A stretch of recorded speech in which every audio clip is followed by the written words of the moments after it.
2025 is officially here, and if you don't have nothing else on that vision board, I know for a fact you either have getting out of debt, building your credit, building your saving, investing more. You have some sort of financial goal on that vision board, and if you don't, you need to add one.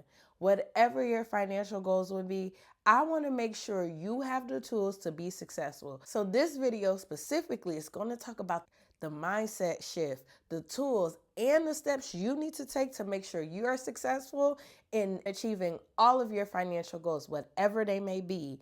But before I get into the video, make sure you like, comment, and subscribe so you don't miss your video, because you know over here, if I don't do anything else, I'm going to make finances fun, okay? All right, let's get started. So the first thing that I want you to do is reflect on 2024. 2024 was a very trying year.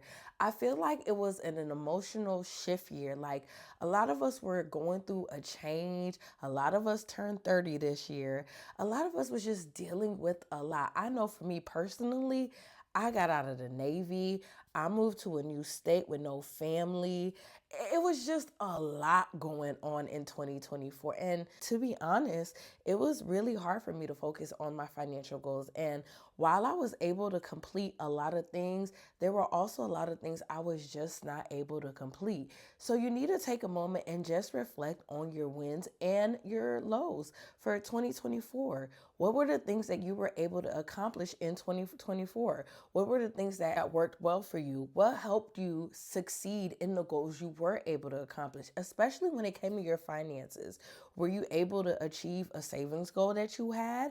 And whatever it was that did help you achieve that goal, write it down, because that is the things that we want to make sure you keep doing. Because if it's not broken, you don't need to fix it. That's one of the things a lot of people have a hard time doing, is that they get on social media, they see somebody share a new great idea, and they feel like they need to change their whole lifestyle and they need to do what everybody else is doing. Honey, please, if what you're doing is working for you, as long as it's not hurting anybody and it's not illegal and the IRS is not going to come knocking at your door, you don't need to change a goddamn thing, okay? And I said got damn, not G-O-D damn. I just want to clarify that before YouTube try to take my video down, all right? Okay. Now, for the things that for the areas that you fell short, same thing, write them down. The only way you can really make a plan that is really effective is if you know where you went short, so that we can make sure you don't do those things again. I mean, I know one thing that I'm not really good at is savings. I know, I'm the financial best friend. How you the financial best friend, you can't save. But let me explain. Saving cash just works for me. I don't know what it is about saving cash, seeing it built up. Maybe it's just the fact that I know it's in my pocket, it's in my control, it's in my hands, and it's not in the bank. It just works better for me if I save cash first, then deposit it into a savings account. I'm less likely to touch it that way. But when I first started on my savings journey, that's not what I did. I would try to do what everybody else would do. I would set up automatic savings because that's what all the gurus say to do, right? And I just couldn't do it. And I would always say, well, I just can't save. Saving just doesn't work for me. I just can't save. No, my problem wasn't that I couldn't save. My problem was I just couldn't save the way everybody else was telling me to save.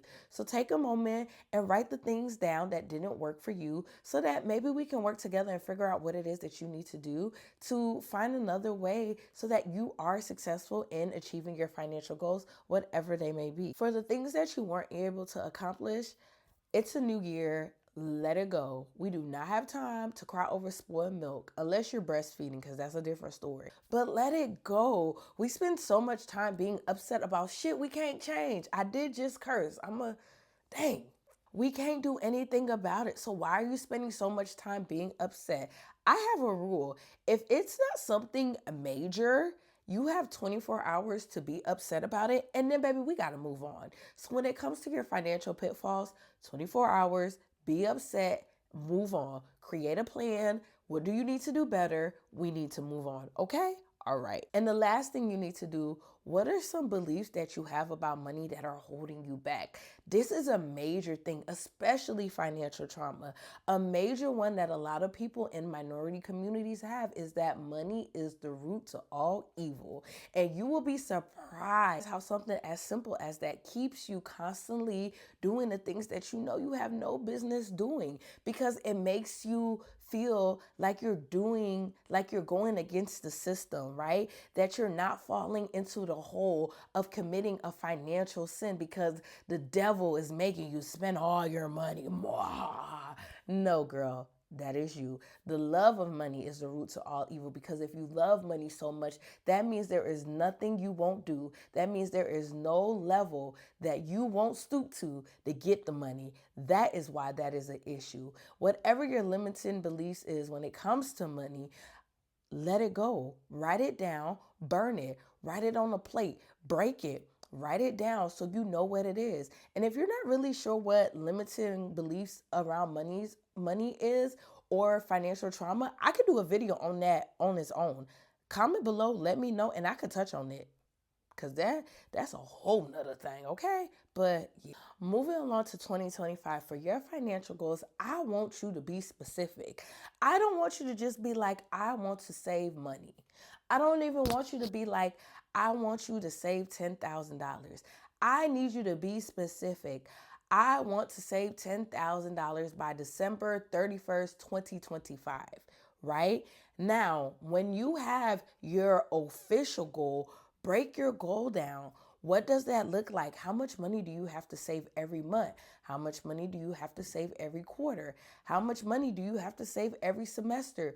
When you start to break your big goal up into these little bite-sized goals, it kind of helps you see that you don't really have 12 months to make it happen, because really every month you need to dedicate some amount of money to this goal. The problem is, and where a lot of people go wrong, especially when it comes to their financial goals, is they think they have all of this time and they think they can skip a month of two of not contributing to their financial goals. And before they know it, December is here and now they're upset because they haven't achieved their financial goal. So take your major goal, break it down. How much money do you need to dedicate every month in order to reach your savings goal?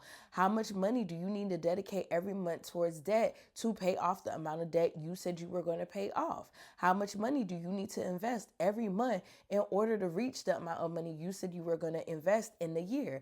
And once you do that, you are probably going to be, not even probably, you will be more successful in achieving whatever your financial goals are, because you've broken it down and you've seen that you really don't have a year. You really have 30 days every month to accomplish your goals, and you will be more successful than the average person who just sits down, they make their yearly goal, right? New year, new me, and then they never accomplish anything on that. And that's why you have to shift your mindset. You have to change your deadline when it comes to your goals. Now that you've decided whatever your financial goals are, what are some things and habits that you need to create to help you with your goals? Okay, you want to save, you want to get out of debt, you want to invest more. So what do you need to do to help make that happen? Do you need to read more investment books so you're more educated on investing?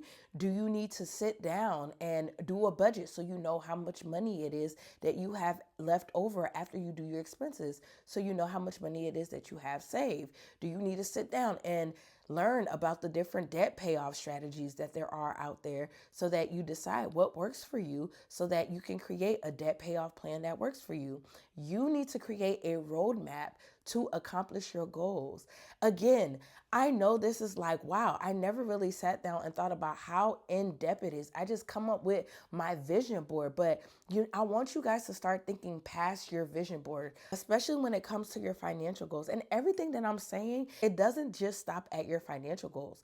It goes on to your personal goals as well. You just can't make your personal goals and leave them. You have to create action steps. You have to create check-ins. You have to do all of these little things so that you can make sure that you are staying on track. The reason why you're able to get a lot of stuff done for your employer is because your employer is checking in on you. Your employer is sending you messages. Your employer is asking for updates. That's why you're more effective at work. That's why you're more effective at school than you are with your personal goals, is because you have these dedicated tasks that you have to do in order to make sure that the work is done. The same thing applies to your goals. So do those things. Educate yourself. Read books that are surrounding your goals. If you want to get out of debt, read books about debt management. If you want to save, read books about savings. If you want to invest, read books about investing. I want you to become obsessed with whatever it is your goals is, almost to the point where people think you're a madman. Please do that. Where a lot of people go wrong is they don't allow their goals to completely consume them. All of the great people that we know, they are consumed with their art, whatever it may be. Think about Beyonce, right? Beyonce knows every form. Not only does she sing, she knows stage presence, she knows lighting, she knows marketing. She knows every piece of her art. She just doesn't know one part of it. That's how I want it to be for your finances, and that's how I want it to be when it comes to your goals, whatever it may be. Learn every part that it is that you need to learn about it. Create that roadmap and do whatever it is that you need to do to make sure you're successful. Last but not least, accountability. How are you going to hold yourself accountable to these goals? You know, a lot of people think they're disciplined, but they're really not. What is going to be the consequence, positive or negative, if you achieve your goal and if you fail at your goal? That's what I want you to do. Come up with a list. If I achieve this goal, I am going to treat myself to A, B, C, D, E, F, G, whatever it is. And if I don't achieve this goal, this is going to be my consequence. And it has to actually be a consequence you don't want to face. If you do this, I promise you, you are more likely, especially if you make the consequence something that is actually a consequence, you are more likely to actually succeed at your goal, because one, you don't want to face the consequence.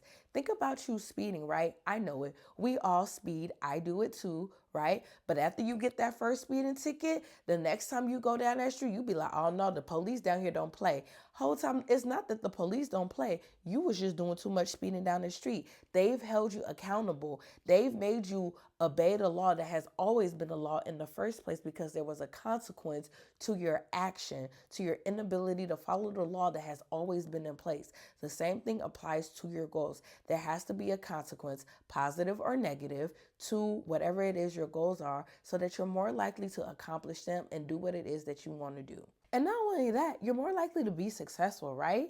I know if I'm going to do something, if I know there's a bonus, there's money at the end of it, I'm more likely to do it. I'm more likely to do a lot of things over money. Not too much on me, okay? All right. Now, before I go, I want you to comment your top goal for 2025. Now, I know people be like, I don't want to tell my goal, because when you tell people your plan, you give them an opportunity to spoil them. Listen, I don't, maybe the God you serve is a weak hoe, but the God I serve is not. Okay? Can't nobody speak nothing against my plan, because the God I serve be ready to go to war, okay? The God I serve is from 69th, okay? In Cottage Grove. He about it. And if you're not from Chicago, you don't know where that is, look it up.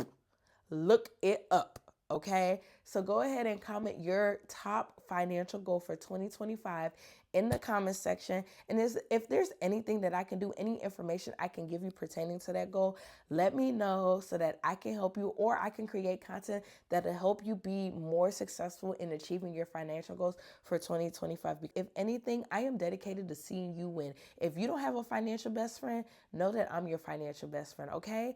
I'll see you in the next video. Bye.